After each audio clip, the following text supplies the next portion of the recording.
Hello, welcome to legal awareness web series. हमने justice Katju का 2 parts में इंटरव्यू किया। जस्टिस काटजू जाहिर है कि बहुत आउटस्पोकन है। उनसे मैंने उनके एक बहुत ही कंट्रोवर्शियल स्टेटमेंट जो उन्होंने जब वो जज थे इलाहाबाद हाई कोर्ट के बारे में कहा था कि something is रॉटन in Allahabad high court. मैंने सोचा कि शायद जस्टिस काटजू ने अपना ओपिनियन रिवाइज कर लिया हो, लेकिन उन्होंने कहा हालात और खराब हो गए हैं। अब जस्टिस काटजू की बातों में कहीं ना कहीं थोड़ा ओवर जनरलाइजेशन हो जाता है और बहुत क्रिटिकल हो जाते हैं। जाहिर है कि क्रिटिसिज्म डेमोक्रेसी में परमिटेड है, लेकिन उसकी भी सीमाएं होनी चाहिए। अब अभी देखिए कि 12 जनवरी को इलाहाबाद हाई कोर्ट के ही एक सिंगल जज बेंच ने केस है Safia Sultana versus state of UP, एक इतना रिमार्केबल लैंडमार्क जजमेंट दे दिया स्पेशल मैरिज एक्ट के बारे में। आपको मालूम है कि पिछले 2 महीने से यूपी में जो एक नया कानून लव जिहाद ऑर्डिनेंस के नाम से आया है, उसने रूल ऑफ लॉ की धज्जियां उड़ा दी हैं। रूल बाय लॉ जो है वो नॉर्म बन गया है और उसमें किस तरीके से पार्टिजन तरीके से अरेस्ट हो रही हैं और लोगों को हैरेस किया जा रहा है, वो जाहिर है कि हमारे यहाँ जो रूल ऑफ लॉ की ग्लोबल इंडेक्स है उसमें भारत का जो रैंक है उसको लोअर करेगा। अब एमपी में भी इसी तरीके का ऑर्डिनेंस बनने की बात हो रही है। तो मैं ये समझता हूं कि जजेस के बारे में भी जाहिर है कि क्रिटिसिज्म करते समय हमको जरा ओवर जर्नलाइजेशन से और स्पेकुलेशन से बचना चाहिए। हमारे जजेस आज भी इंडिपेंडेंट हैं। मैंने इंटरव्यू में भी कहा था कि नीरव मोदी के केस में ये कहना कि उसको इंडिया में फेयर ट्रायल नहीं मिलेगा, मैंने एग्जाम्पल दी थी कि जब आतंकवादी पाकिस्तानी आतंकवादी कसाब को फेयर ट्रायल मिल गया तो नीरव मोदी को भी मिलेगा। और किसी भी मिनिस्टर या सरकार के कहने से हमारे जजेस इन्फ्लुएंस नहीं होते थे। और इलाहाबाद हाई कोर्ट की तो बड़ी ग्लोरियस हिस्ट्री रही है। आप देखिए कि इंदिरा जी के इलेक्शन को भी एक सिंगल जज ने स्ट्राइक डाउन कर दिया था और उसके बाद वो इमरजेंसी लगी और रेस्ट इज हिस्ट्री। अब ये भी एक सिंगल जज है इलाहाबाद हाई कोर्ट के और पूरे यूपी में अफरा तफरी मची हुई है इंटरफेथ मैरिजेस को लेके। मैं ये समझता हूं कि जिस तरीके से उन्होंने ये जजमेंट दिया है उसमें ये कहना कि इलाहाबाद हाई कोर्ट में समथिंग इज रॉटन, ये फेयर असेसमेंट नहीं होगा। देखिए, सुप्रीम कोर्ट पीएन कुमार के केस में कह चुकी है our high courts are high courts. Supreme court चाहती है कि ज्यादातर केसेस हाई कोर्ट में जाएं 226 में और आर्टिकल 32 की डायरेक्टली सुप्रीम कोर्ट जाने की पावर का ज्यादा इस्तेमाल ना किया जाए।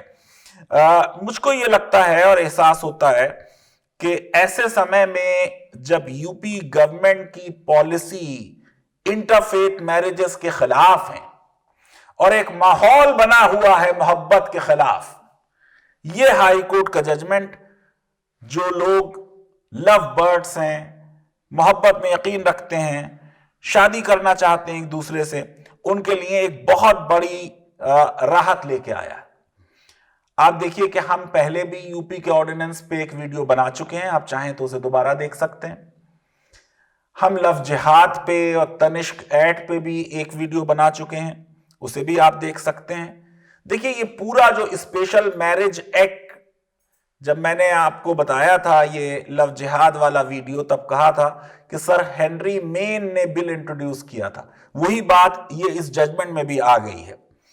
अब हालात ये हैं कि ये जो स्पेशल मैरिज एक्ट है ये तो एक कदम है यूनिफॉर्म सिविल कोड की तरफ।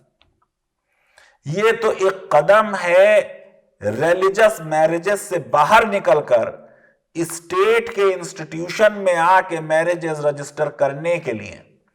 लेकिन इवन स्पेशल मैरिज एक्ट के इस प्रोविजन का, जिसके तहत जो पार्टीज शादी करना चाहती हैं उन्हें नोटिस देना पड़ता है और वो नोटिस बुक में रिकॉर्ड होता है और उसको पब्लिक में लगाया जाता है और पब्लिक से ऑब्जेक्शंस इनवाइट किए जाते हैं। यानी शादी दो इंडिविजुअल्स कर रहे हैं और पूरी दुनिया को यह हक दिया जाता है कि वो ऑब्जेक्शन करे उस मैरिज पे। जाहिर है कि अब ये जो जजमेंट आया है, इसने सुप्रीम कोर्ट का पुट्टुस्वामी का जजमेंट प्राइवेसी का कोट किया है और ये कहा है कि इन प्रोविजंस का इंटरप्रिटेशन जो है वो चेंज होना चाहिए। आइए जरा सा फैक्ट समझ लें। एक हंगामा है बरपा, एक माहौल बनाया जा रहा है कि साहब हजारों लोग कन्वर्ट हो रहे हैं और लव जिहाद हो रहा है।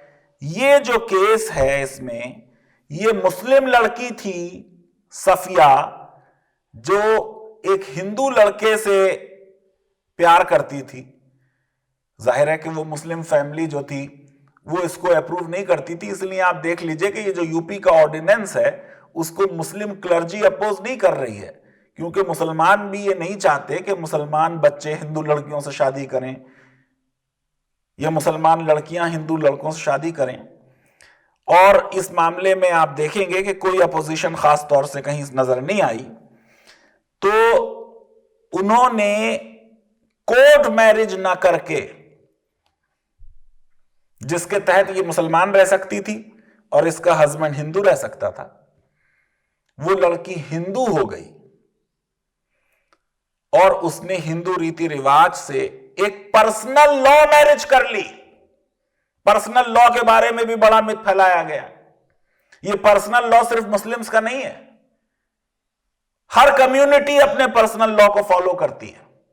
हिंदू मैरिज एक्ट में भी हिंदू पर्सनल लॉ को इनकॉर्पोरेट किया गया है। तो यहां लोग स्पेशल मैरिज एक्ट की तरफ आने के बजाय, कोर्ट मैरिज की तरफ आने के बजाय पर्सनल लॉ की मैरिजेस कर रहे हैं। क्यों?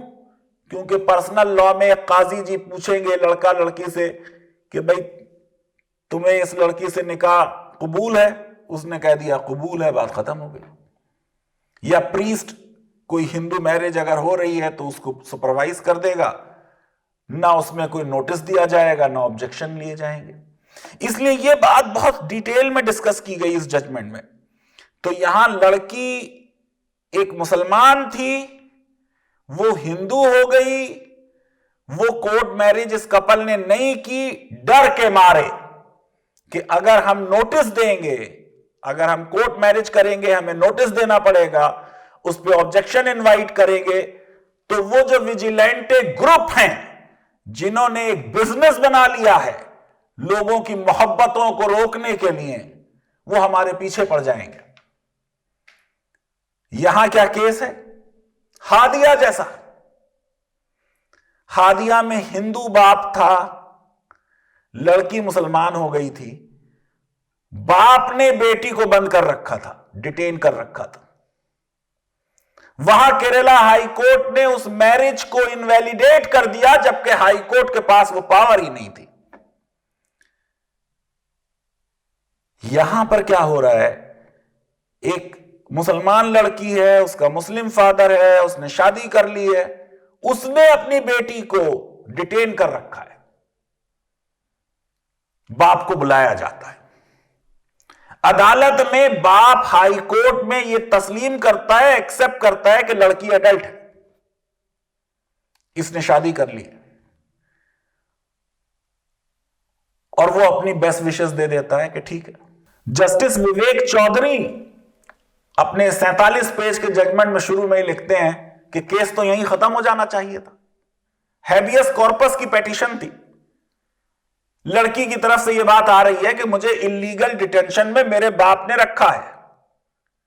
बाप को बुला लिया गया, बाप ने मान लिया लड़की एडल्ट है, इसकी शादी हो गई, चलो इसको हम अपनी बेस्ट विशेस देते हैं। लेकिन देखिए इलाहाबाद हाई कोर्ट के जज को, उसके करेज को, उसके कन्विक्शन को और रूल ऑफ लॉ को। और इसलिए अक्सर काटजू साहब की बात से हम डिसएग्री करते हैं। हमने पहले भी कह दिया कि लीगल अवेयरनेस वेब सीरीज उनके व्यूज को सब्सक्राइब नहीं करता। उन्होंने इस केस को और एग्जामिन किया, इस प्रोविजन को एग्जामिन किया कि क्यों इन्होंने शादी नहीं की, कोर्ट मैरिज नहीं की, और उसके बाद इन प्रोविजन को, उनके इंटरप्रिटेशन को बिल्कुल एक फंडामेंटल राइट्स कंसिस्टेंट इंटरप्रिटेशन दे दिया। कहा उन्होंने कि हालात बदल चुके हैं। 1872 का लॉ है, फिर 1954 का लॉ है।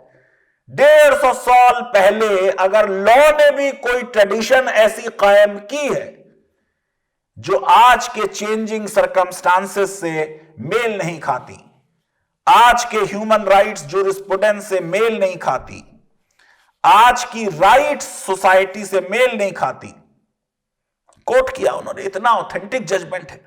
59th report of law commission 1974, 212 report of law commission of 2004, 242nd report of law commission of 2012, बहुत से जजमेंट कोर्ट किए, सुप्रीम कोर्ट के। बड़ा authentic, authoritative, well written judgment है। आस्था रंजन का केस कोर्ट किया, जहां पे कोर्ट ने कहा कि लिजिटिमेट कॉन्स्टिट्यूशनल राइट है ये, औरतों का भी मर्दों का भी, यहां औरतों का मामला था, कि वो अपना पार्टनर चुने। देखिए, हम अपने वीडियो में पहले कह चुके हैं ये बात कि सारी प्रॉब्लम इस लॉ की, जो यूपी का लव जिहाद लॉ है और जो अब एमपी का भी हो रहा है, वो मुसलमानों से रिलेटेड नहीं है, वो हिंदू औरतों से रिलेटेड है। हिंदू औरतों की इंडिपेंडेंट एजेंसी, उनकी फ्रीडम ऑफ चॉइस, उनकी इंडिविजुअल ऑटोनॉमी, जिसको सुप्रीम कोर्ट पुट्टू स्वामी में कह चुकी है कि वो राइट टू प्राइवेसी का हिस्सा है, उसको ये कंप्रोमाइज करता है और ये कहता है कि वो अपनी कंसेंट नहीं दे सकती। हादिया के केस में भी ये हो चुका है, अडल्ट औरत थी और वो कंसेंट नहीं दे सकती। शक्ति वाहिनी का केस कोर्ट किया 2018 का, जहां सुप्रीम कोर्ट कह चुकी है कि शादी के मामले में फैमिली की कंसेंट, कम्युनिटी की कंसेंट, बिरादरी और क्लान की कंसेंट इररेलेवेंट है। ये राइट टू चॉइस है, पर्सनल चॉइस है, कौन किससे शादी करना चाहता है। हादिया के केस में फिर इवेंचुअली सुप्रीम कोर्ट ने उस जजमेंट को, जो उनकी हाई कोर्ट का था केरला का, उसको ओवररूल किया। और अब जस्टिस चौधरी ने यह कहा कि ये जो हालात बदल गए हैं, फंडामेंटल राइट्स है, फ्रीडम ऑफ चॉइस है, राइट टू प्राइवेसी है, इसका मतलब अब यह है कि ये जो प्रोविजंस थे सेक्शन 5 और 6 के स्पेशल मैरिज एक्ट के, इनका इंटरप्रिटेशन बदलना चाहिए। अब आम तौर से अगर दो डिफरेंट फेथ्स को मानने वाले लोग शादी करना चाहते हैं, इंटरफेथ मैरिज करना चाहते हैं, तो नोटिस नहीं दिया जाएगा। नोटिस तभी दिया जाएगा जब वो कहें कि नोटिस दो। आप सोचिए कि ये क्या बेवकूफी का लॉ है कि शादी दो लोग कर रहे हैं और ऑब्जेक्शन पब्लिक करेगी उस पर। इस लॉ की कॉन्स्टिट्यूशनैलिटी सुप्रीम कोर्ट में भी चैलेंज हुई है, और मुझे पूरी उम्मीद है कि ये जजमेंट हेल्प करेगा सुप्रीम कोर्ट को कि इस प्रोविजन को मैंडेटरी से ऑप्शनल बना दिया जाए उन लाइंस पे जिन पे इलाहाबाद हाई कोर्ट के इस जजमेंट ने कहा है कि अगर कपल चाहे तो पब्लिक नोटिस मांग दिया जाएगा, वरना नहीं। और मुझे उम्मीद है कि सुप्रीम कोर्ट को अब आसानी से इस लॉ को रीड डाउन करने की मौका मिलेगा जब सुप्रीम कोर्ट के सामने इलाहाबाद हाई कोर्ट का जजमेंट भी होगा। आप सोचिए कि सेक्शन 46 में स्पेशल मैरिज एक्ट के जो मैरिज ऑफिसर है, अगर उसने विदाउट नोटिस शादी सोलोमनाइज करा दी, या 30 दिन के अंदर ही शादी सोलोमनाइज करा दी, या उसने वो कंडीशंस जो दी हैं उन्हें नहीं माने, उसको 1 साल की सजा हो सकती है। जजमेंट में जो यूपी का लव जिहाद ऑर्डिनेंस है उसका भी रेफरेंस आ गया, और यह बात हुई कि पेटिशनर्स ने यह कहा है कि अब हालात और खराब हो गए, अब कोर्ट मैरिज करने से लोग और डरेंगे। मैं ये समझता हूं कि ये जो अब सिचुएशन हुई है, जिस तरीके से ये जजमेंट आया है, ये बहुत ही एक पॉजिटिव जजमेंट है।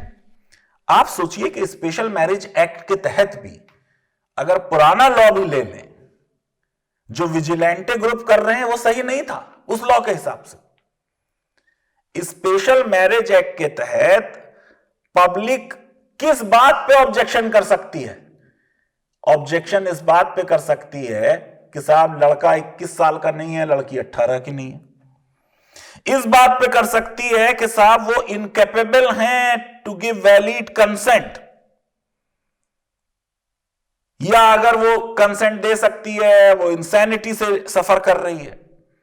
ये जितने विजिलेंट ग्रुप्स हैं ये कह रहे हैं कि हिंदू लड़कियां जो हैं वो इनकेपेबल हैं ऑफ गिविंग कंसेंट। इस लॉ के हिसाब से उनको वो राइट नहीं है कहने का। हिंदू लड़कियां अक्लमंद हैं, जानती हैं अपना अच्छा बुरा, फ्री चॉइस करने का उन्हें हक है। यह हमारी हिंदू संस्कृति का हिस्सा रहा है। स्वयंवर हुआ करता था, जिसके गले में वरमाला डाल दी लड़की ने वही उसका पति हो जाता था। मैं समझता हूं कि इलाहाबाद हाई कोर्ट और जस्टिस चौधरी एप्रिसिएशन डिजर्व करते हैं। हमारे जजेस इंडिपेंडेंट हैं। हो सकता है किसी मैटर में यह लगता हो कि सुप्रीम कोर्ट एग्जीक्यूटिव माइंडेड हो गई, लेकिन कई ऐसे जजमेंट मिल जाएंगे जो सरकार के खिलाफ जाएंगे। और हाई कोर्ट्स तो डेफिनेटली इन हालात में भी, जिनको जस्टिस काटजू ने बहुत बुरे हालात कहा है, अपनी इंडिपेंडेंस डिमॉन्स्ट्रेट करती रही हैं और एक से एक अच्छे ऑर्डर्स हमारी हाई कोर्ट से आते रहे हैं। मैं ये समझता हूं कि रूल ऑफ लॉ और लीगल सिस्टम के लिए जजेस की इंडिपेंडेंस जरूरी है, तो जजेस के क्रिटिसिज्म में भी थोड़ी सीमाओं को फॉलो कर लेना बहुत जरूरी है, क्योंकि कोई भी जज अपने आप को डिफेंड नहीं कर सकता, वो जजमेंट के अलावा बोल नहीं सकता है। इसलिए हमको भी उसमें एहतियात बरतनी चाहिए। लीगल अवेयरनेस वेब सीरीज अगर आपको पसंद आती है तो मेरी रिक्वेस्ट है कि हमारे इस वीडियो को वाइडली शेयर करें, हमारे चैनल को सब्सक्राइब करें, और अगर ये वीडियो आपको पसंद आया तो लाइक बटन को जरूर क्लिक करें। बहुत बहुत शुक्रिया, धन्यवाद, थैंक यू वेरी मच।